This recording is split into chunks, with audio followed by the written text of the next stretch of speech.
We've had a lot of anxiety in the cattle business over the years, lack of profitability, lack of predictability. And so this year, the question that we keep getting after 2 good years, 2 record years of cattle prices is how long can this last? What goes up always has to come down. So how long have we got until, we're going to see a decrease in the price? So we're going to try and address that today if we can. So in 2025, we witnessed continued high record prices. So how did we get there? That's a really important factor. We're going to deal with that at the beginning of the presentation. How long do we expect this market to last? We've got 2 distinct players that influence the cattle prices. One is the fundamentals, and you guys have a lot to do with the fundamentals. The other are the technicals, and that's basically the traders on the Chicago Mercantile that set up the futures market and control the futures market. And that's where we get our risk management programs from, is off the CME. So it's all based with what's happening on the market. You'll hear the cattle buyers always talking about the futures this, the futures that, and that's the technical part. So what are we going to watch for in 2026?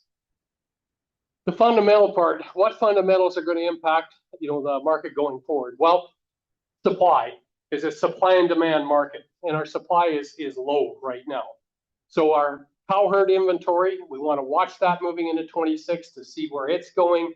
We're going to really watch heifer retention over the next, 2 years type of thing.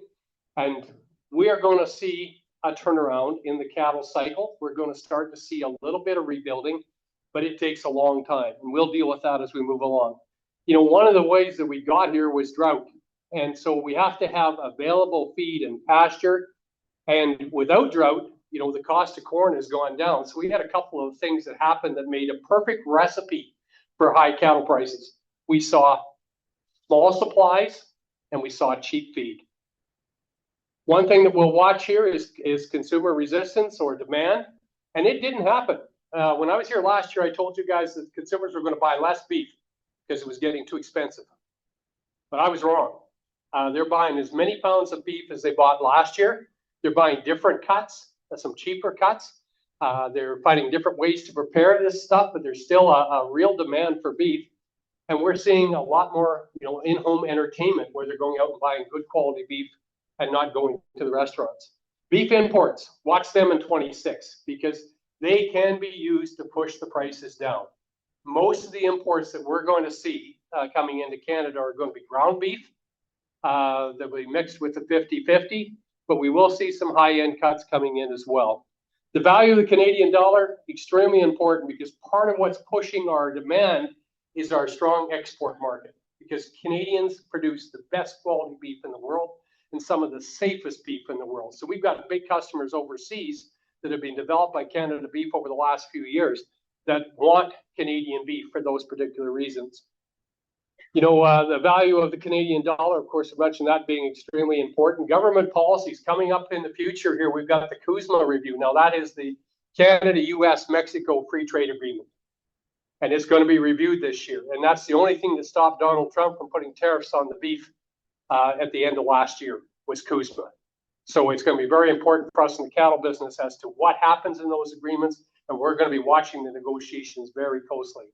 And of course, black swans, we talk about them, and those are events that you as cattle producers have no control over whatsoever. They just show up, they put a shadow over the market, they put confusion, chaos, and uncertainty into the market, and usually drives it down. And one of the biggest black swans that we saw last year was right near the end of the year with Mr. President Donald Trump. He started making some statements that he knew nothing about and had no plan to back them up with, and he spooked the market. And we'll talk about the results of those black swans. So 25 was a great year for cattle producers. Fed cattle were up 20% in the price. Feeder cattle were up 30%. Calf prices were up 50%. Butcher cows up 25%. Retail beef was up 11%. But it was a great year. And if you just take a look at the bottom here, a 550-pound calf in 24 averaged about $2,400. This year, that same calf averaged $3,600 across Western Canada. So a great increase for the cattle producers. And thank goodness, you guys are finally getting rewarded for 2 years in a row for your hard work. So good for you for sticking with it. You know, we look at the cattle futures and the markets here right now. The feeder cattle market opened up in the first 2 weeks in January with prices on the light cattle under 800 pounds, similar to what we saw in 2025, like in the October, September, when things were really booming. If they're over 800 pounds, not quite as peppy, but still really, really good. But it gives you an idea. The red line is the nearby futures, and that was taken on the 22nd of December.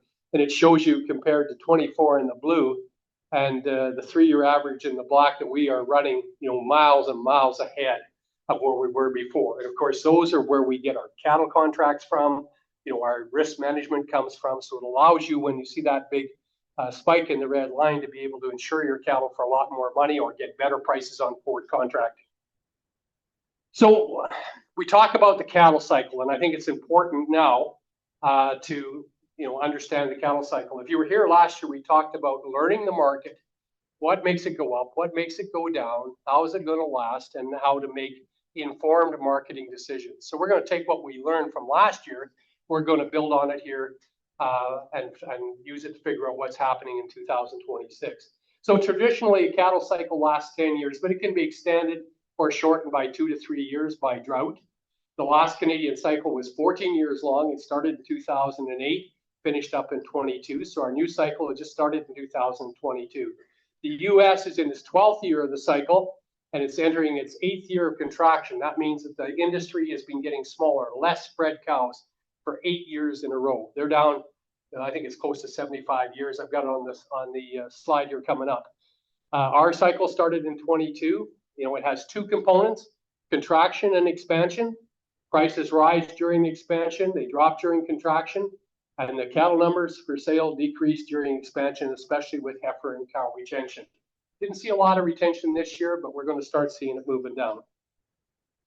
So here's a historical chart on the cattle cycle, and this is for North America. So they've combined the Canadian and American one, and they usually run fairly close to being mirrored.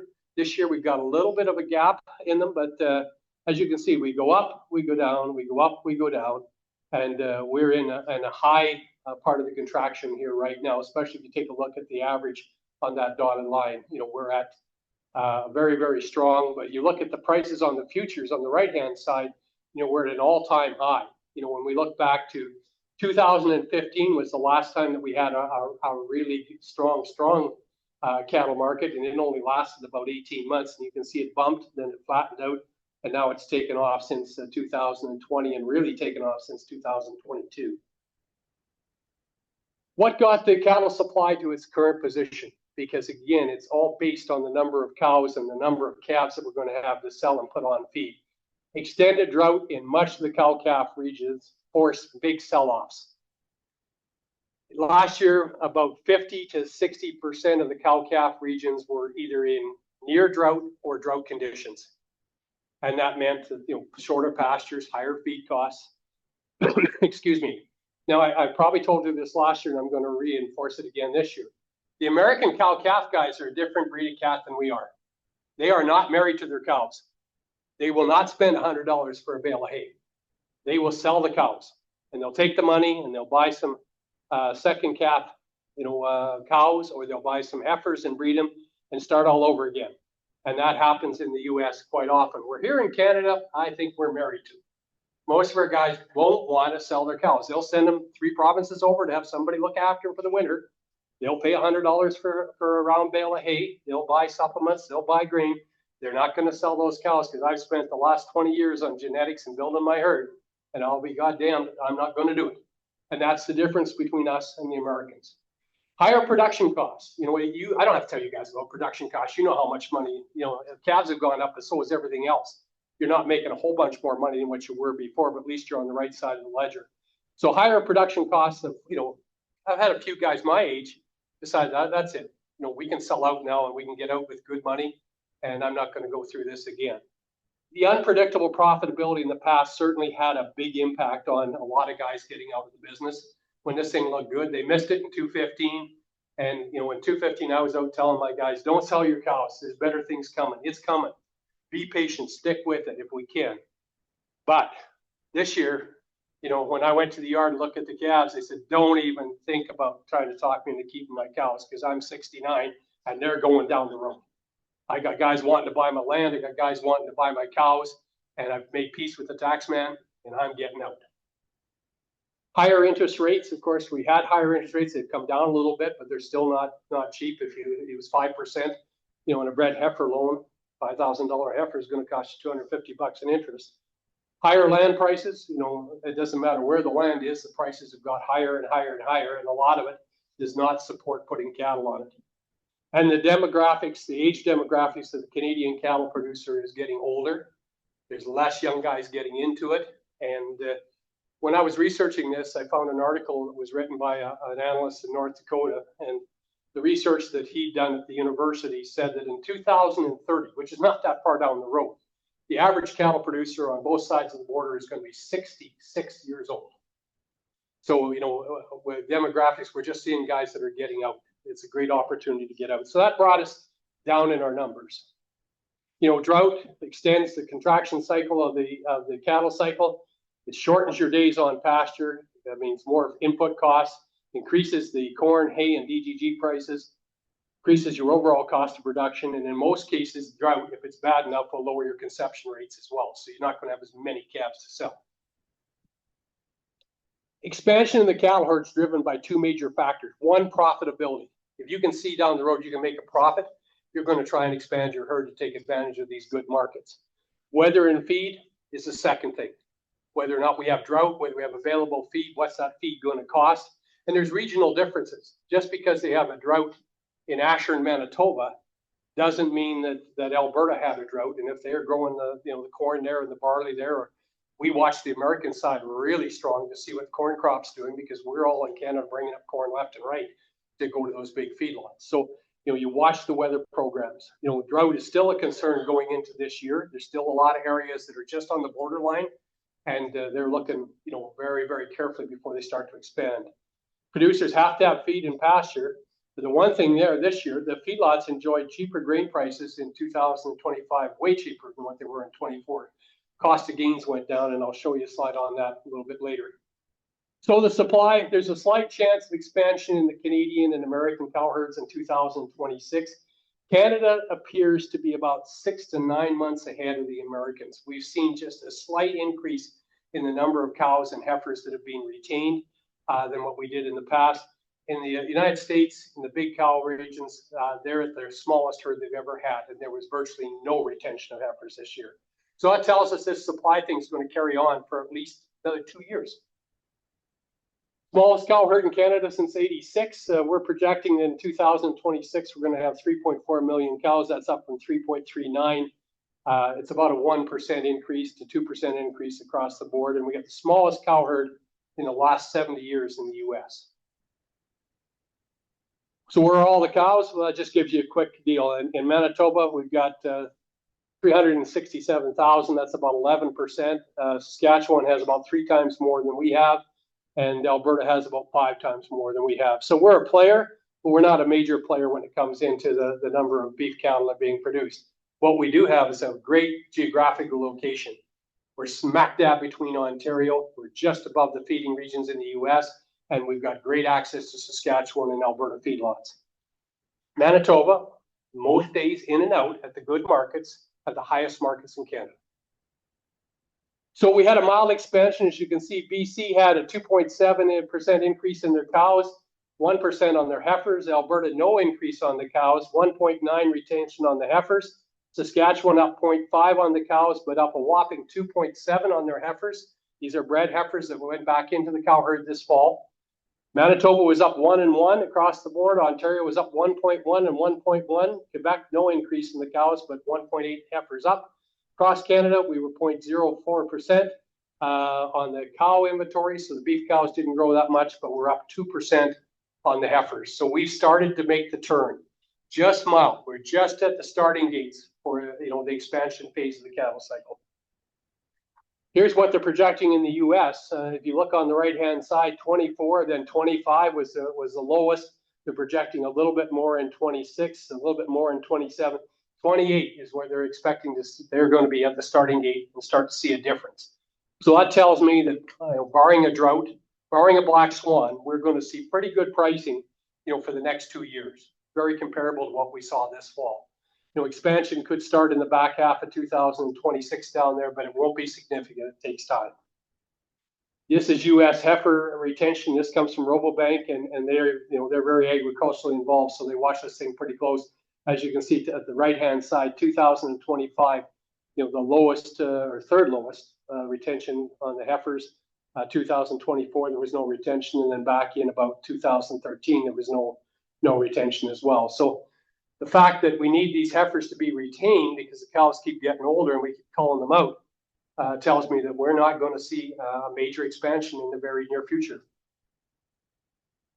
Beef slaughter was down 7% here in Canada. We were down 16% on the heifers, again, just showing us that we started to retain some heifers. Cows were down 6%.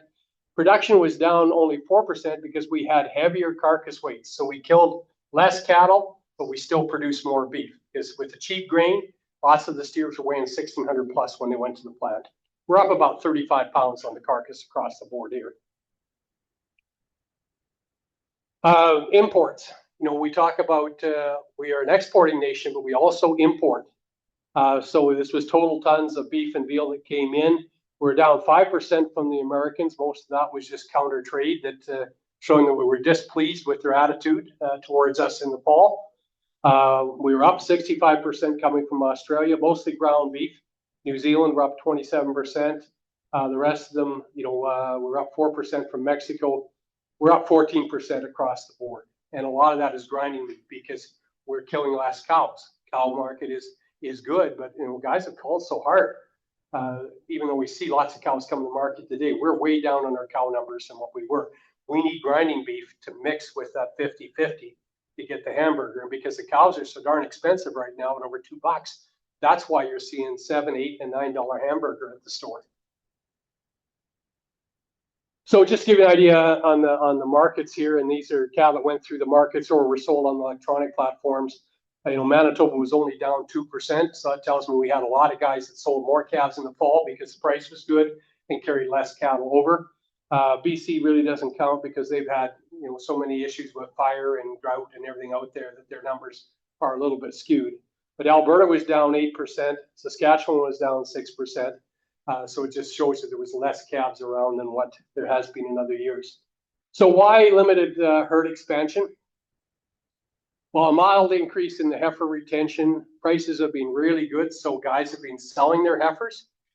You can get really good money for them, and some of them are wanting to pay off some debt and get some equity back into the herd. And it's pretty tempting when you're at $3,600 a piece for a small calf, not to consider moving those heifers and maybe trying to buy a few bred cows or keep a few more cows in the herd. Strong cow prices have the producers selling. Cows have been over $2 if they're any good, right up to $2.40 on the feeding cows, and that's an awful good trade-in. With drought conditions in some areas are restricting the expansion. We've got record high input costs, again, the age demographics, and labor. You cannot find anybody with experience to work on a cattle ranch or in a feedlot. It's absolutely impossible. I have a number of feedlots phoning asking me if I can help recruit.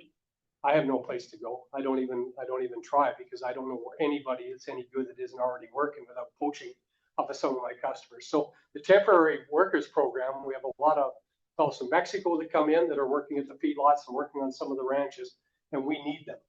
We need them badly because we don't have it here. And in the packing plants, I don't have any of my friends, and I've got a lot of people that I'm associated with that would want to work in a packing plant or would want their family members to work in a packing plant. So again, we need that labor. We need those, temporary workers. Land prices don't support the cattle production, and a lack of confidence in long-term profitability. That is starting to shift. The first year, everybody was pretty nervous. Prices are good, but last time they only lasted 1 year and they were gone. So I'm not going to make a commitment to expand or do anything else because I don't see the profitability in it. Now we have 2 years behind us, and looking at another 2 years, I think that the attitude and the approach will change from the primary producers. And of course, the interest rates were high enough at the start. They're a little better than what they were. So heifer retention and herd building. Rebuilding takes time. It takes about 30 months for a heifer calf to raise a calf that influences herd growth. And producers sell their heifers when the market's low because they need more cash flow to meet their demand. You know, the majority of the bred cows in the fall of 2025 returned to the farmers at prices higher than 24, and about $1,000 a head on the good cows more. But they didn't go to slaughter; they stayed and went into the herds, which was a good sign. You know, reputation for heifers was strong, 5,000 and up. I got a buddy of mine in Bowden, Alberta. His name is Scott Anderson. He puts on a big sale at Innisfil every year. He sold 558 heifers, and they averaged 77 and 75 across the board. Those heifers can read and write. They are bred to a tight calving time. They're as quiet as mice, and he's got a reputation for buying the best heifers and having the best heifers for sale, and he's built that over 9 years. And that's great. Now, would I pay $7,700 or more for a heifer? Not in your life, because I don't think that you can make that heifer work in the time window that we have. I don't think she'll ever be paid for where she's making you money. At 5,000, a little different story. And there was lots of good $5,000 heifers out there. The supply of bred heifers was slightly ahead of the market demand. I've got a customer that bred 1,500. He got about 500 sold. He was sticking out for $6,000. He wasn't getting them sold at that kind of money. So then he was offered 5,500 for a lot of them, wouldn't take it. Then when he decided he would take 5,500, it was getting almost to Christmas time, and most of the guys that bought their heifers, and he would sell them today for 5,000 and be glad to get rid of them because he doesn't want to have to calve them out. So, you know, his greed got a little bit ahead of him, but we ran out of money before we ran out of bred stock is basically what happened. Some producers retained more heifers this year. You know, more heifers were purchased for resale. Our company has purchased a lot more breeding style heifers that are going to get turned out in the spring and bred. So we are expecting, if the conception rates are good, that there'll be lots of bred heifers for sale again next year. And finally, you know, the banks and FCC and some of the financing companies caught up with the market. You know, when we should have been buying heifers, you couldn't get enough money to buy them. And now I don't think you get much more $5,000 on the loan for them. At least now you're in the ballpark. You know, before at $2,800, well, you didn't get to buy the open heifers, let alone a bred heifer. So there's more financing there available, and that's going to help with the expansion. You know, heifer retention equates to less cattle on the market in the feed yards, and the lower feeder cattle supply equates higher demand. So it keeps telling me that there's going to be more cattle, you know, demand out there because there's going to be less cattle around. Only 13% of the American heifers were retained in 2025, and that's the smallest number since 1973. Heifers on feed were at 38.1% on the December on-farm feed report out of the U.S., supporting limited heifer retention in the South. Anytime it gets over about 32%, we know that we're killing heifers instead of breeding heifers. So why does the U.S. matter? I often talk about the U.S. and guys say, well, who cares? Well, we have to care because they are our biggest trading customer. They produce 85% of the world's grain-fed beef, and we only produce 9%, and we're in second place. So they are, you know, they're 10 times bigger than us. Their cow herd's 10 times bigger than us. Their feedlot capacity, their packing capacity, everything is 10 times bigger than us. When they sneeze, we catch a cold. So like them, hate them, don't care about them. We have to watch them, and we have to be able to deal with them. You know, all risk management programs, as I mentioned, are based on the CME cattle futures. Trump's comments on the media and influence with the CME traders. In the space of 3 days, he dropped the market $400 a calf Canadian in 3 days by making statements that I am going to lower the price of beef. I'm not going to tell you how I'm going to do it or what the plan is. I'm just going to do it. And he spooked the traders. We're going to bring in Argentina beef and lower the prices. If you're a trader and you don't understand the fundamentals of the cattle industry, it means bigger supply. Bigger supply, less demand. Let's get out of our positions, take some profit and run. Sell off on the futures. Down they go.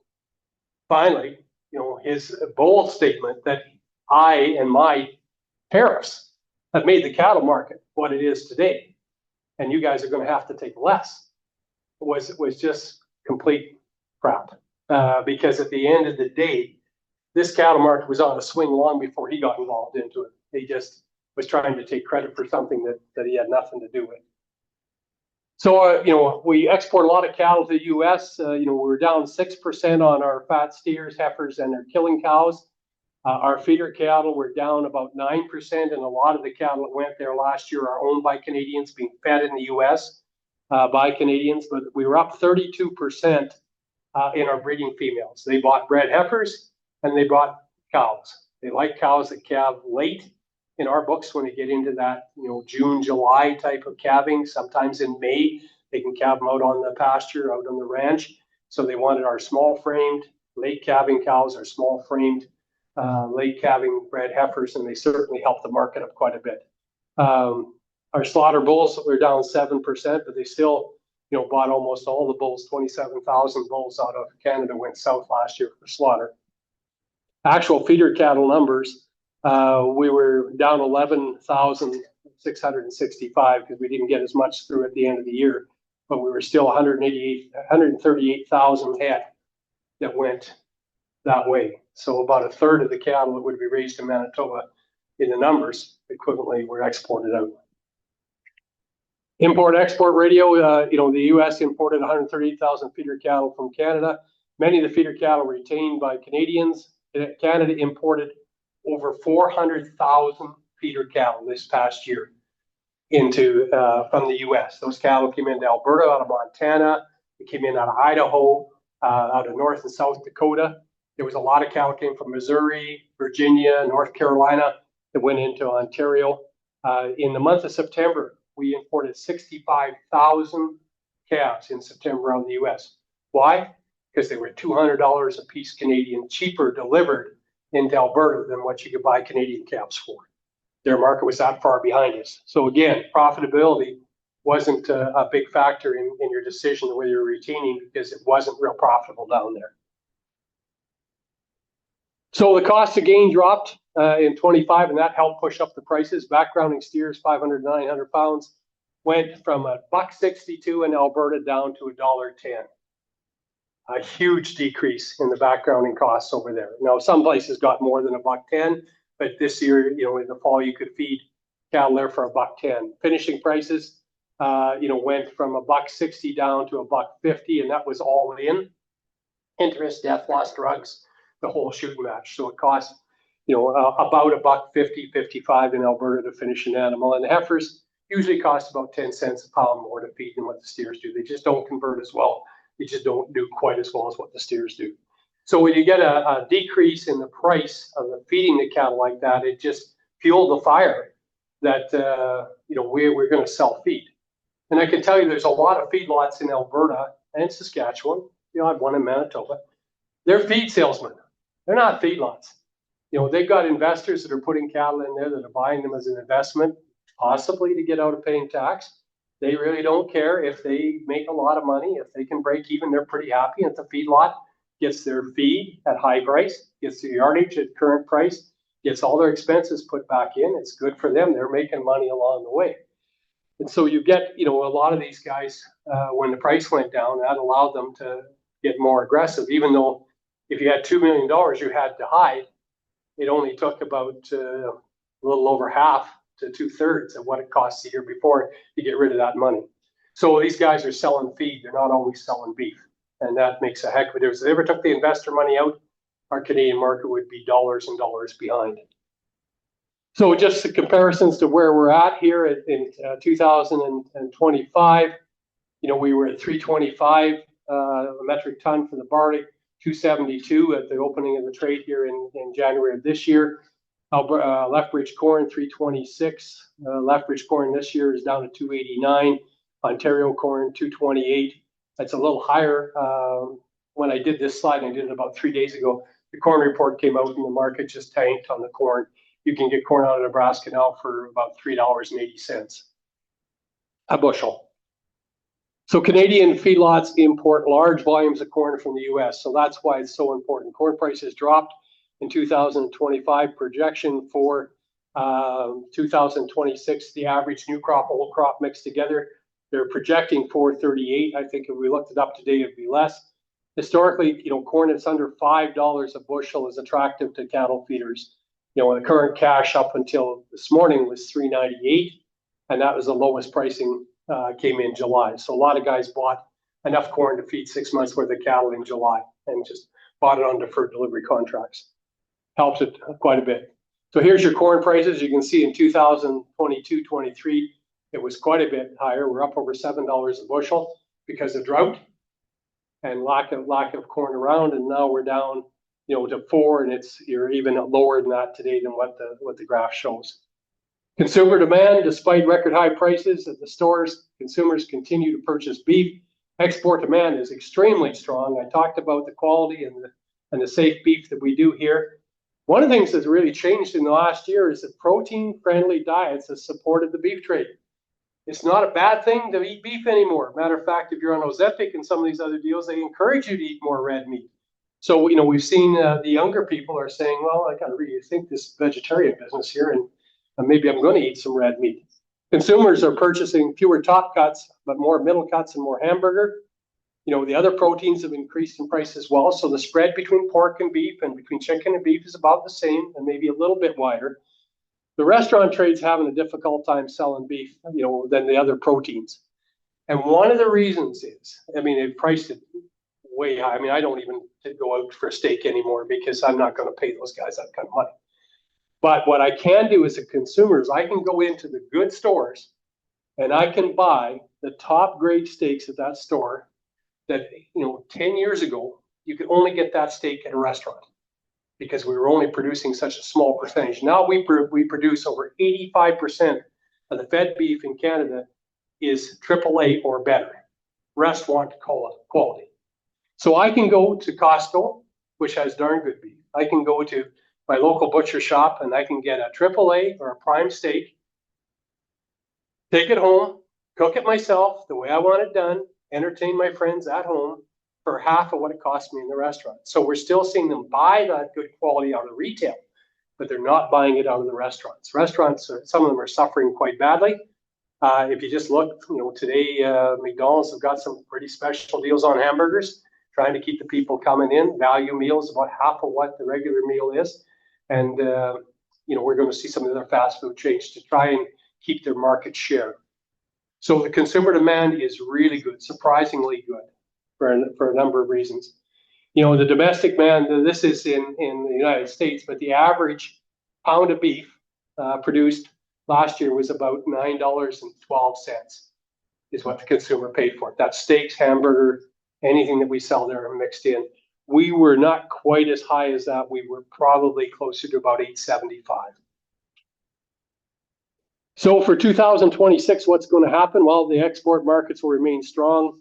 Imports will slow down the retail price increases because they'll use those cheaper imports to offset our price, especially in the hamburger trade, especially in the processed meat trade. Competing proteins are cheaper than beef, so that is not going to change.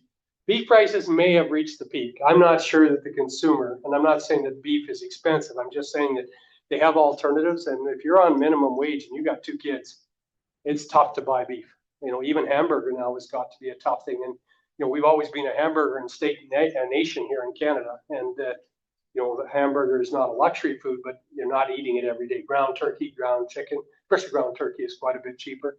They can disguise it. Kids will eat it. The Canadians will continue to eat beef, and the restaurants will continue to suffer in 2026.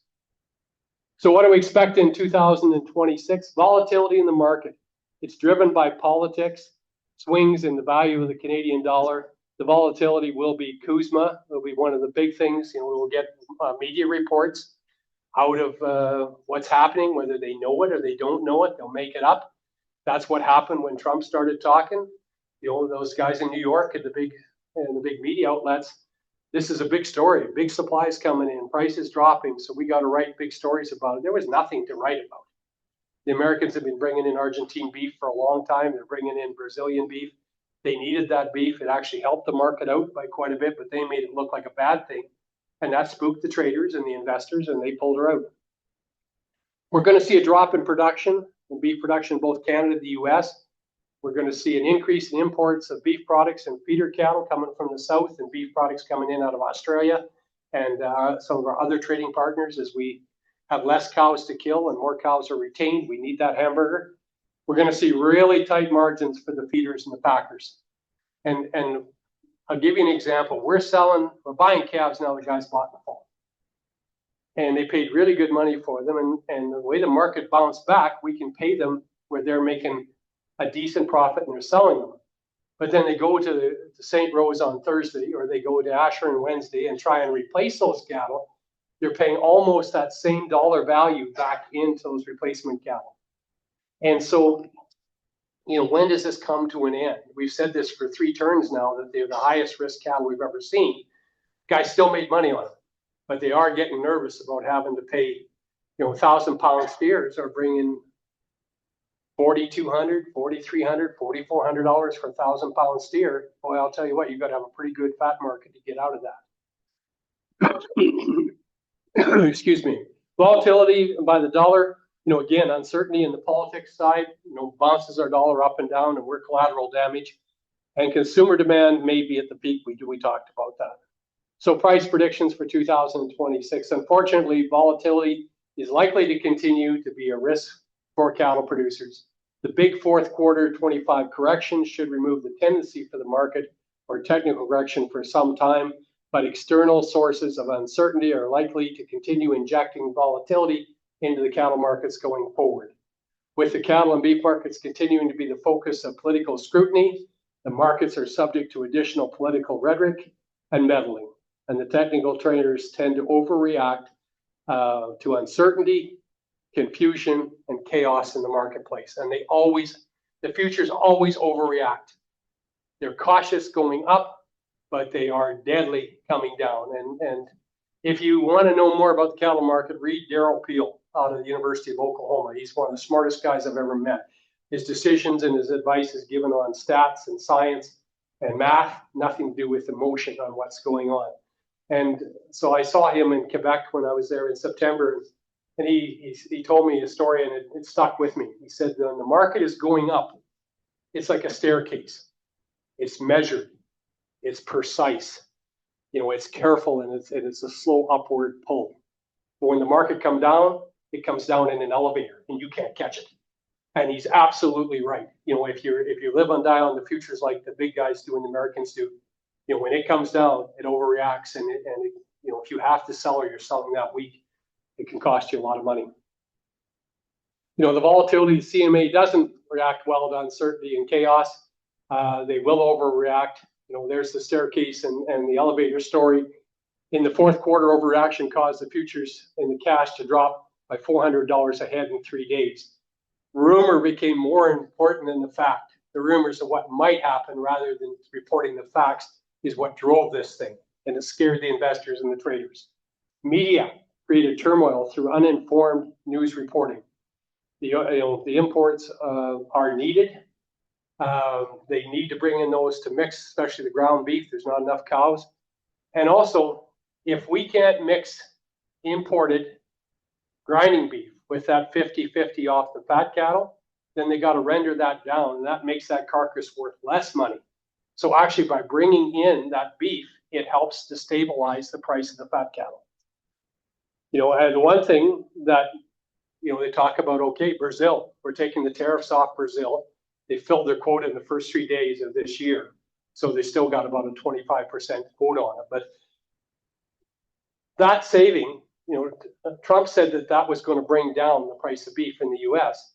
Well, JBS is one of the biggest packing companies in Brazil and South America. They're also one of the biggest ones in Canada. So they're going to be sourcing from their offshore partners. And you think they're going to pass that on to the consumer if the consumer is still willing to pay 8-9 pounds for hamburger?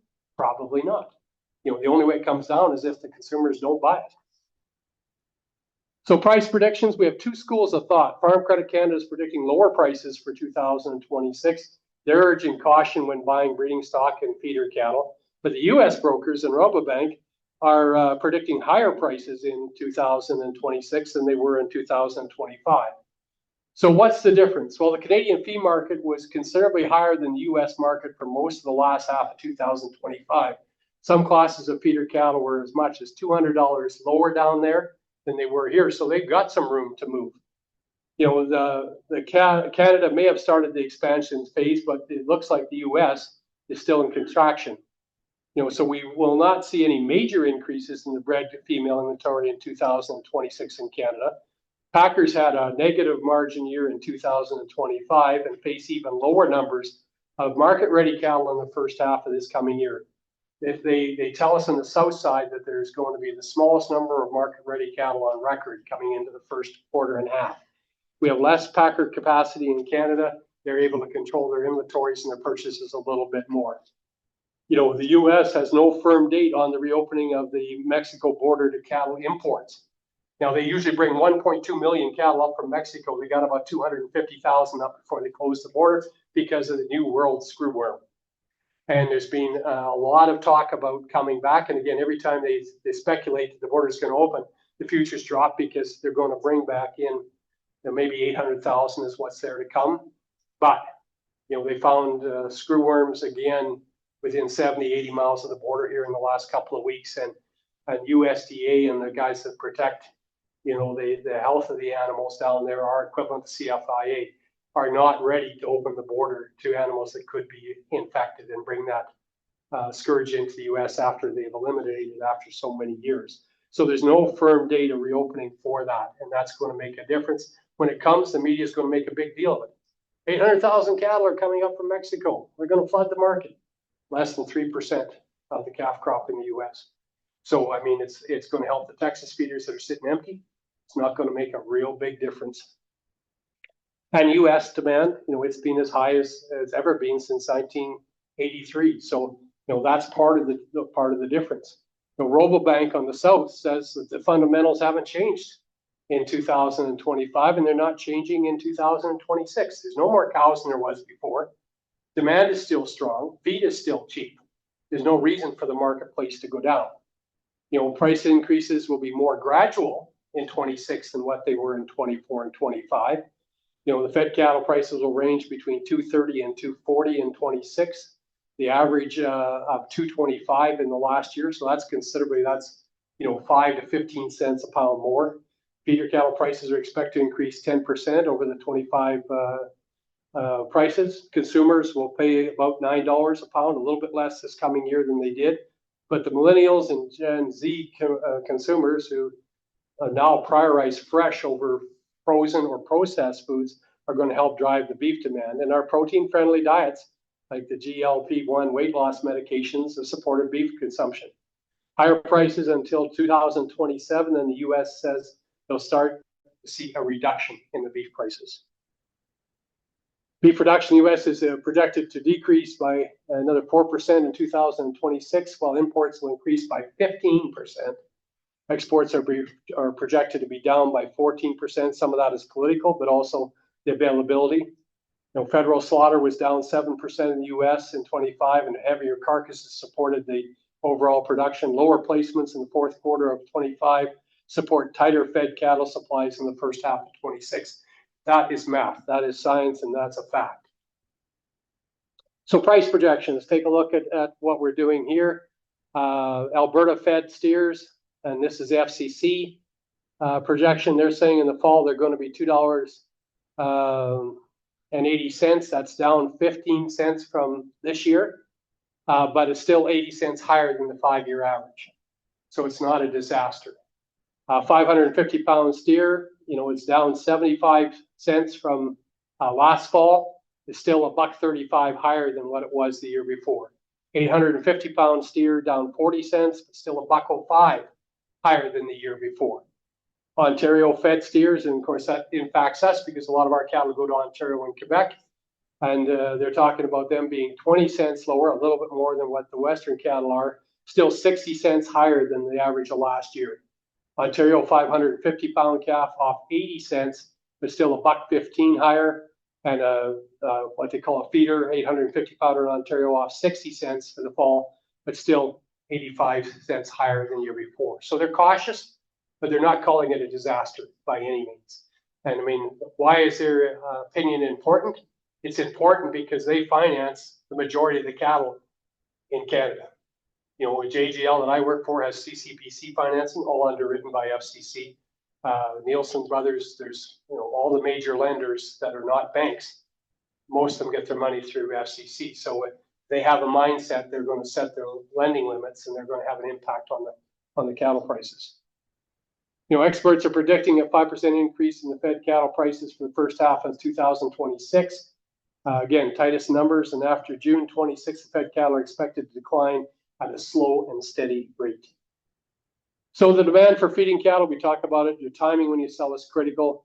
When the cattle are projected to be harvested at the packing plant has a major impact on the pricing. If you're under 800 pounds, you can look at the feeder cattle futures. If you're over 800 pounds and you're trying to get a handle on what your cattle are going to bring, go to the fed cattle futures because that's where they're going to be marketed off of. Most of the large feedlots have cattle contracted to the processors, each month. So you take a look and you take that month and back it up, and they need to fill those gaps for their inventory. So that's why we see some market fluctuations at times, at different regions and when the cattle are available. Now here's the projected fed cattle prices. So this is what would be on January the 8th, if you took the CME fed cattle futures, took the exchange rate that you could lock in that day. The basis that I got came from Cattle Facts, and if you want to learn more about the industry, subscribe to their Cow Calf newsletter each month. It's a very reasonably priced tool that gives you an up-to-date on the Canadian market. So in February, the price was $235.28 US. The exchange rate was 72.32. We had a minus basis of 14.60, and the price was 310.72, and that was up 45 cents from last year on the same week. So 45 cents a pound on 1,600 pounds, that's a lot of dollars, like around 700 or something to go. In April, they were up 47 at 275. We're starting to see to get into more cattle, so the price is a little stronger. The basis is not quite as wide. In May, June, on the deliveries, I put the basis in green because it's the only plus basis. So basically you would get, a plus on that and brought those cattle up to 281.17 compared to 275 before. We wait till August, we're starting to see more cattle come into the marketplace. They're up 38 cents from last year at 268.69 Canadian. And October, we're getting a long ways out, so we got a wide basis at minus 16. You'd be at 264.79, up 31 cents, and that's sitting in your yard. You still got to get them to the packing plant. Feeder cattle prices, and these are on the 850-pound steers. In March, the basis is 907. So you guys that are getting ready to sell your calves, you could have in January, if you're worried about the market, tied them up sitting here. So if they're going to Alberta, it's about 7 cents off. If they're going to Ontario, 14, 15, 16 cents in trucking to get them there. But an 850-pound steer, 485.57. It goes about the same money for April. May is just a little bit stronger. August is starting to peel off because we're getting out a lot of the cattle. And then September, we're back up to 482.28 because we're expecting some grass cattle to start coming in. That's why we've got a low basis on there. They would be encouraging you to try and sign up some cattle for that particular delivery month. So pretty good prices, pretty strong prices all the way through. Again, supporting my theory that we're going to see good prices for another 12 to 24 months. U.S. prices predicted to average 235 to 240. That's $3.32 and a half delivered. Canadian cash price was 298.53 yesterday. As I mentioned, the feedlots are going to face really tight margins due to increased inventory replacement costs for these feeder cattle.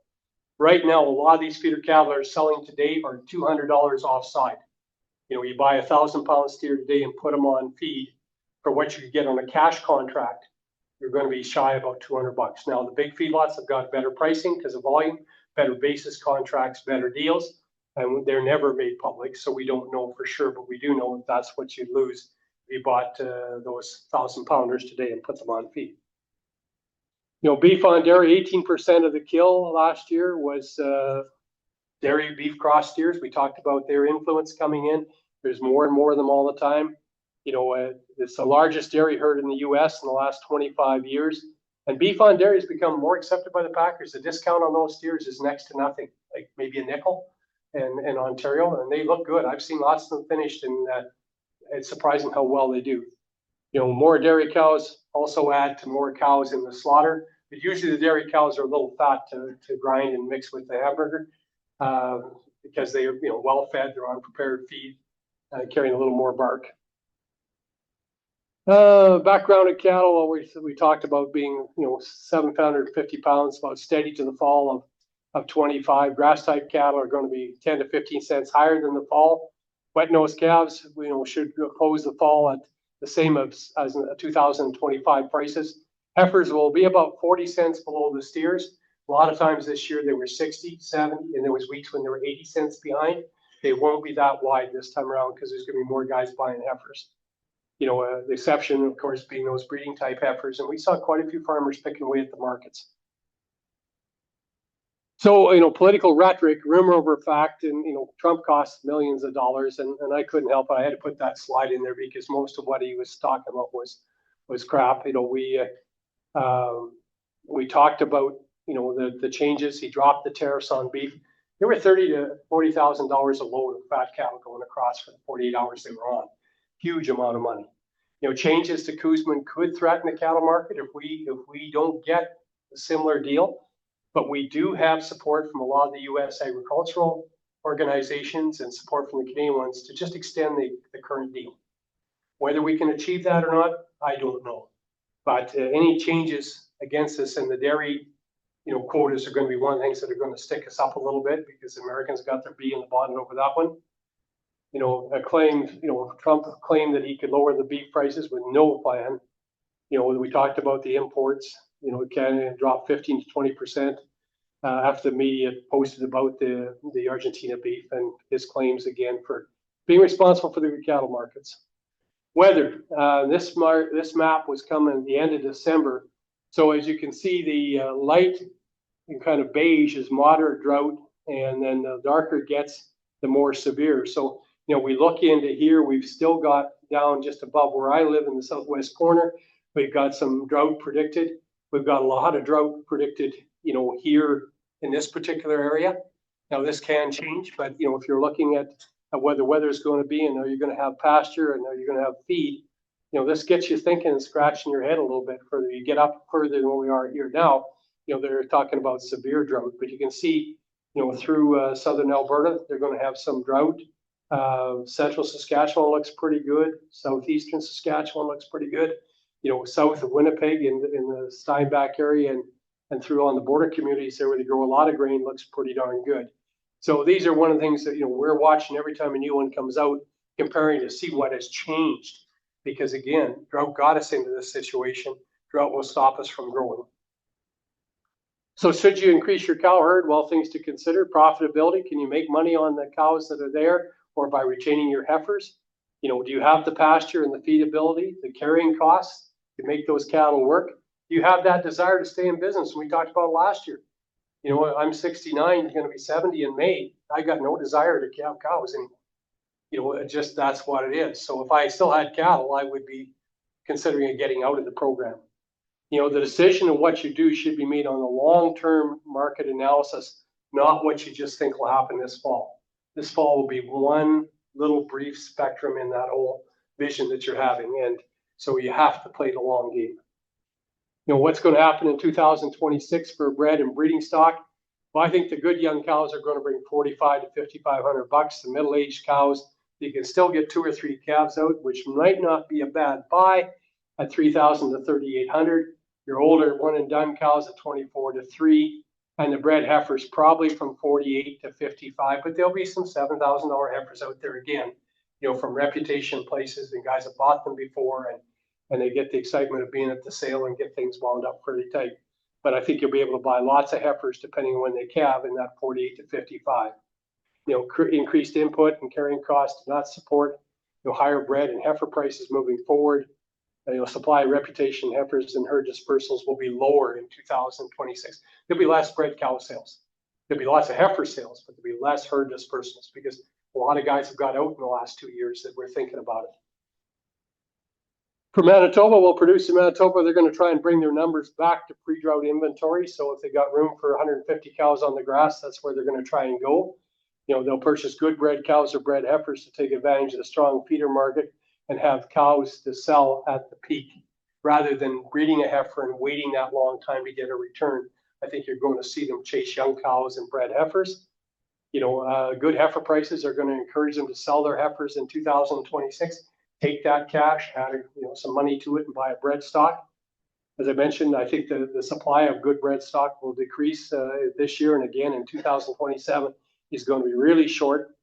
Older producers disperse this year, and there'll be a few more to come for this year. When the availability of good bred stock starts to decrease or the heifer prices drop, then producers will start considering retaining more heifers to breed.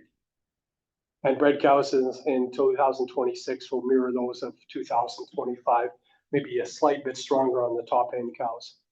The value of the dollar, we talked about it, increases the corn prices if it gets offside, reduce the number of calves imported from the US. A lot of what made the calves come one week and not the other week was due to the exchange rate on the dollar. It increases the ranch input. Your risk management programs cost you more when the dollar is offside, and your livestock insurance program might not be competitive because it works off the CME. Just give you an idea of the dollars here over the past year where it was, and you see there's an awful lot of movement. We've got it almost to the high of the dollar here in January, the first week of January 26. Same thing changes on the fed steer, 1 cent in the dollar, about 4 cents on the fat steer, about 4.75 on a 1,000 pounder, and about 7.5 cents on a 500-pound steer. Currency exchange to show you where the difference is. In 2024, it was 69.59, and the end of 25, 72.60. Interest down 1%. The current exchange rate on January the 2nd was 73.60, or $1.43.30, and that was in 25, and in 26 it was $1.37.74. So we've seen about a nickel movement. Government policies, Kuzma, tariffs we've talked about, Mexican border, immigration, Be Cool. Voluntary cool came into effect January 1st. It's not going to make a whole bunch of difference to us in Canada, not like the media is making out to be. We are seeing with the cheaper corn that ethanol production in the US is increasing. When it comes to beef pool, right now consumers don't care. Prices are driven in the US by price point. They want to buy the cheapest beef that they can, regardless of where it came from. It'll still require manufacturers to put product of USA on beef born and raised in the USA, but B Cool is not as restrictive as M Cool was when it came in from 209 to 214. And really, we believe that Trump just put this in and pushed this through to win political favor with the cattle ranchers and the guys in the States that he annoyed a lot when he said, they had to take less for their cattle because he was going to bring down the price of beef. They're trying to bring back some favor. Immigration policies, we talked on that a little bit. We need those guys to work in the packing plants. We need them to work in the feedlots. We're becoming more and more reliant on imported labor. And to give you an idea, in June, I was in Omaha. I went to a packing plant and toured it on Tuesday. Wednesday morning, ICE raided the packing plant across the road and rounded up about half of their staff and closed it down. The next day, at the packing plant I was in, 50% of the staff didn't come to work because they were afraid of getting rounded up. So production dropped. That day, they only killed half the cattle they would normally kill. And it took a lot of convincing to get those guys to come back to work. So, government policies get in the road quite often. I think the cow-calf producers will be in the driver's seat. Barring a drought or black swans, prices will remain strong. 2026, 2027, and into 2028, we could see some things start to change, but nothing major. Be prepared. Expect market volatility by uncertainty in the markets. Prepare for seasonal shifts in the market with some wide differentials in the price and some wild slides. We had slides this year on calves in the fall that were 60. It used to be a 5 slide, a 10 slide, then it went to 20, and everybody started griping. But some of them, depending on the weight, was a 60 slide this year. And if you don't take anything home from this presentation, take this home. Use risk management to cover the opportunities of the downside of the market. If you're going to keep your calves over, look at buying some insurance. You don't have to buy it at the top. If the premiums bother you, what can you stand the lowest price you can sell your calves for and insure them for that? But protect yourself on the downside. Forward contract your calves. You can sell them on electronic markets and for deferred delivery. You can sell them on contracts to a number of the buyers. We'll give you, an opportunity to take some risk management. But seriously look at protecting this good price that we've got now in the event of a black swan. So in conclusion, steady to higher cattle markets for the next 12 to 18 months. Strong demand for cattle out of Manitoba and all regions. Again, where are we located? Perfect spot for selling feeder cattle. Perfect spot for background cattle. Use risk management whenever possible. Profitability will be a challenge with the increased input costs, so you have to know your input costs. Fundamentals are really good coming into 2026, but beware of the black swans because they can creep up on you, and that's why you need price protection. Maximize your production off your farm. You're selling pounds, sell as many pounds as you can off of that land base. Where that means pre-feeding some of the calves to get some extra weight, pasture management, everything that you can put into it. You have to be a good manager to get good production and be an educated, smart marketer.